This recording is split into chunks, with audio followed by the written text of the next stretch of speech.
Hi, and welcome to the first Kaizo Live of 2021. I'm delighted to be joined today by Lara Lewington of BBC Click. Lara first reported for Click back in 2011 and has co-presented the show since 2018, with a real focus on testing the tech and gadgets that improve people's lives. So Lara, it's great that you could join us. Hi Alan, it's great to see you, albeit virtually, but of course this is live now. It is indeed. So Lara, Click's just celebrated its 20th year on air, which is quite an achievement. Can you give us a brief introduction to the show for those who don't watch it regularly? Yes, absolutely. 20 years is a very long time. As you say, I haven't been on it since the beginning, although I am old enough. We are the BBC's flagship technology show. We appear on BBC1, BBC World News and BBC News Channel, and we cover all the latest in innovation from around the world. Sometimes we test gadgets. I've been to the European Space Agency, we go to CES in Las Vegas, anything technology connected, we do, usually. Okay. So, I mean, you're a really global show, as you said, and you cover stories from every corner in the world, which means you usually do a huge amount of traveling as a team for the filming. But as the pandemic started to, hit and you came up against the travel restrictions, how did that affect the planning for the show? Well, of course, it's massively restricted what we can do, but we are still finding that every week we have way more content than we could even fit into the show. I think our ways of working have changed. So the ways that we gather material from around the world have changed a bit. We've had to use people who are on the ground in different places. We're doing more Zoom interviews. And I think sometimes interviews we wouldn't have asked for before on Zoom, we would have been waiting for someone to be in the same place as us. We're now doing. So there are actually some benefits to what we do, but I think we're also in the privileged position that we are a technology show, we're used to embracing technology, and pretty much everyone on the team can self-shoot and self-edit. So we're doing our best to keep the show together as best we can, and we're trying to still cover things in every corner of the world, just not in quite the same way.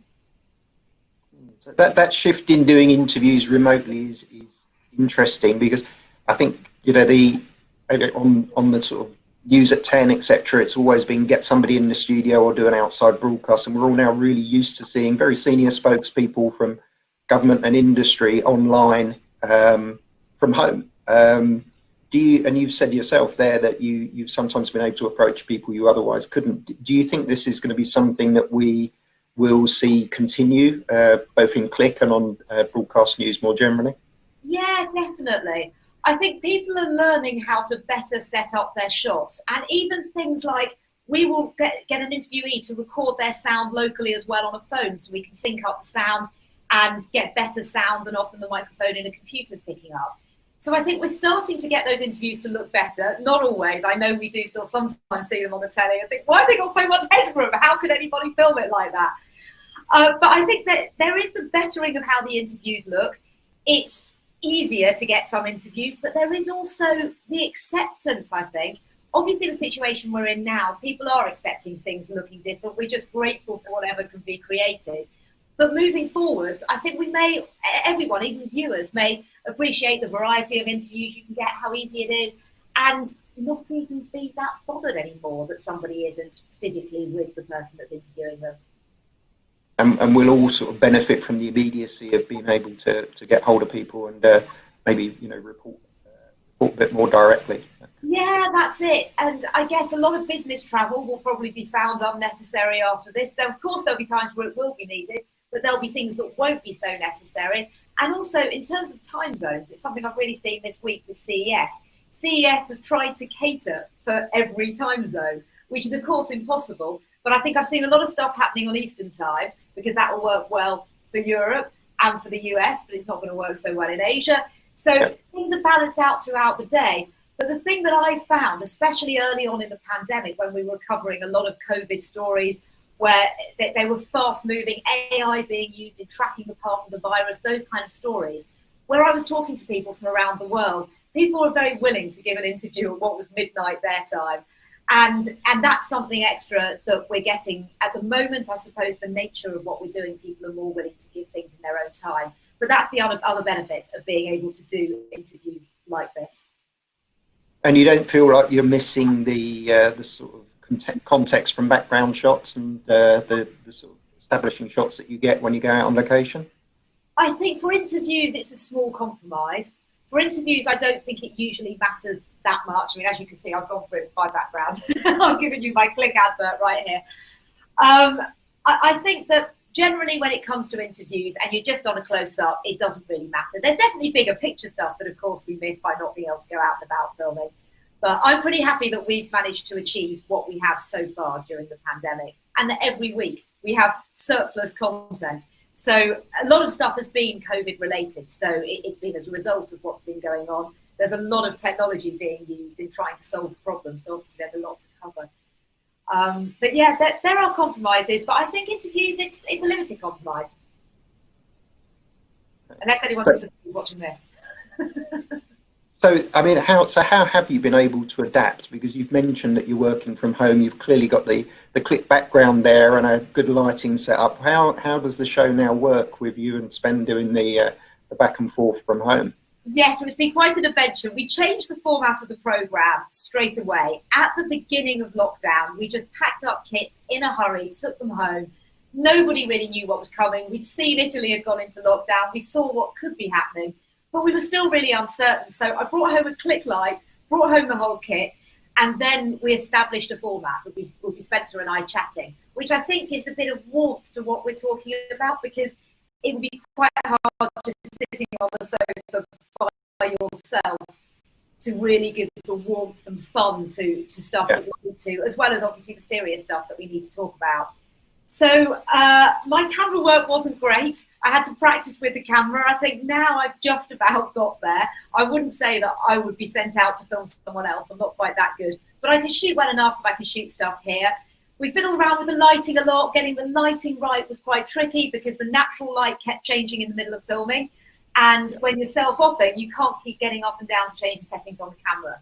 So that's probably one of the challenges of filming from home. But we've made it work. And I think after just a couple of weeks, we got into this routine and we found our way, as we all did. I mean, how are you finding it working from home? I think I'm enjoying the quiet bits that you get, but missing the interaction and the buzz in the office. And certainly when you're trying to, you hear people doing call outs and talking to people about what you're working on, you can get a sense for how things are flowing. So it's more that informative buzz that I miss, and the side conversations that trigger ideas, which is kind of hard to replicate online because you don't get that. Well, you feel like you're interrupting people if you call them to just mention something, but I think we're getting over that. It's working pretty well. Yeah, no, I agree. It is those ideas, and also overhearing what other people are working on so you don't double up. There's definitely something lost, but now we're getting into this time where we're using Zoom not just to formally talk to each other, but sometimes someone's just on in the background whilst you're doing something and you have the odd word with them. I think as time goes on, we're having to find better ways of making it more engaging, aren't we? Yeah, we're certainly evolving the way that we've worked. It's been kind of interesting to watch, but hard to detach yourself from it and just watch it. You've got to be doing it. So. Yeah, totally. So I think one benefit we've got from being able to do remote interviews is we've got you here today when you'd normally, as you said, be in Vegas for CES and bringing us the latest news on tech and gadgets from the show and looking at the trends for the year ahead. So I mean, CES has gone virtual this year, like so many events, but your special on Saturday is still going out. How did you manage to put that together without being there? Well, it was quite strange when we first started thinking about what to do, how it was going to work. The way it works when I'm in Vegas is we stay in an Airbnb type house where you get sent in lots of gadgets and we'll film every hour or two another gadget. And so we'll film them in a home environment, because filming on the show floor, you can film some of the show with that, but you actually want to use stuff in a normal environment. So I've actually managed to replicate that fairly well at home by getting gadgets sent to us. It did limit the things that we could get because they had to have prototypes that companies were willing to send to us and send all the way to London, so they could be without them for a while. And we want that new stuff. Things in prototype form are brilliant. Finished products have often been around longer. So we're happy to get stuff, even if it's not quite perfected. So we've managed to do that pretty much the same as normal. I've done a smart home piece this weekend, and that has been shot not in a dissimilar style, really. But of course, there are other limitations. the stories that break, the things that are embargoed until they're actually released this week, that stuff is a little bit longer to catch up on because I can't get my hands on it straight away. Last night when I went to PepCon, which I thought was done really, really well online actually, because PepCon is a sort of side event of CES, where I always think of it as being the size of the ideal home show, where you can realistically walk around and see everything, whereas the scale of main CES is so big you can't contemplate walking around and seeing everything on show. So PepCom actually online gave a similar experience. I did feel like I could virtually look at things and I could talk to the people who were promoting each item if I wanted to. But we've managed, I think, to find a way of covering this. We'll see when the show comes together at the weekend, which isn't majorly compromised, considering. And you said that you did you get a lot of people providing B-roll and video that you were able to use, or? Yeah, that never tends to be a problem. I think the B-roll tends to always be ready in time for CES, and it's one of the reasons why I love filming stuff at CES or even in the weeks afterwards. Because throughout the year, it can often be a bit of trouble. People say their B-roll's not ready, or they'll send a device, but then they'll send the device and they haven't made instructions yet. Whereas at CES, there is always this, we have to get it working for CES. So because everything comes together at one point, it is just a lot easier. And that still happened this year as normal, even though there have been some manufacturing problems. A couple of companies haven't been able to quite finish off prototypes, they say, because of COVID. Well, there's certainly been a lot of supply chain disruption over the year, hasn't there? So that is understandable. Yeah. It's interesting to hear that CES deadline still really focuses minds and drives progress. That's good to hear. It does. And we want a fresh start to the new year, and we've really struggled to achieve that in most ways, that sense of feeling like it's a new year and feeling really refreshed. So I think if they can get at least products up and running, then they can get a sense of that, and it's nice to get the feeling like being at CES, albeit on the screen. Yeah, because there seemed to be a little lull in the new products that normally come out over the summer for Christmas. So I think maybe some people are also playing catch up, bringing forward things that otherwise might have launched pre-Christmas. So. Yeah, definitely. It's been hard in every part of the process. And even products that I saw last year at CES that were nearly ready, that were expected to be out by summer, and things that seemed finished at last year's CES, you couldn't imagine there was much more to do. There have still been huge problems with the manufacturing, so things haven't been coming to being available. And I think on our PR side of the table, I think the inability to run some of the normal sort of launch events and stuff has possibly caused plans to be rescheduled. You don't want to lose the moment. You don't want to waste the moment in not being able to spend it properly. Exactly. You really only get one chance to launch, otherwise it gets extraordinarily expensive for sure. Exactly. So, I mean, it'd be remiss for me to not then pick your brains, and if we can do it without scooping your reports at the weekend, what were the big trends that you've seen at CES? Are we just going to see a wave of remote working and home ed tools, or virtual exercise equipment? Yeah, it's a good question. There's definitely a lot of that, and also antibacterial devices. But the thing that I'm focusing on is home tech, with more of us spending time at home, a lot more time at home. Home tech is playing a big part in CES this year. There are a lot of devices hoping to make our home lives better, easier, more enriched, or just creating things because you can, like a smart blender. Watch the show this weekend to find out why anybody might want a smart blender. Smart blender, okay. A smart blender. I couldn't decide whether it was the complete over-engineering of a really simple product or whether it was actually quite compelling. It creates a graph of your blending and remembers your favourite settings. Sort of ridiculous, but also great. I couldn't make my mind up, and it's also incredibly expensive. But the thing that I saw at PepCon last night that I actually thought was quite interesting were a couple of smart masks.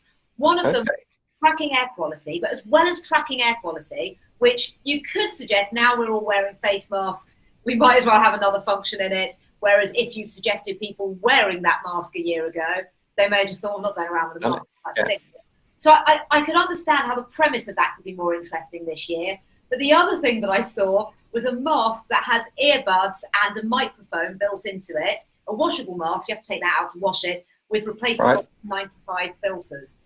So to save those muffled phone calls, or if you're on a Zoom when you're out and about, you're getting the sound from directly inside. Of course, you could do it with your earphones yourself. You get them like this and put them inside. You could do it. It's no incredible magic. But I thought it was a nice idea. It was probably the moment of last night at CES that made me smile, thinking, well, how much more 2021 could this be? Well, I think, yeah, well, we've all adapted. I'm sure the tech will keep pace with us and probably lead us in new directions. So, I'm sure it will help. Okay. Well, Lara, thanks very much for joining us. It does still look like we've got an exciting year ahead of us in tech, which is always good to get that feeling in January. So with that in mind, Kaizo Live next is going to be looking at the communication challenges that we see coming up for 2021 based on some new research. So we've got that coming up. So keep watching your feeds, and we'll provide full details shortly. And if you want to watch any of the past episodes, you can catch them on kaizo.co.uk, and of course on the Disruptive Live App, which is in the Google Store, the Apple Store, and on Amazon. So thanks very much again, Lara. Thanks.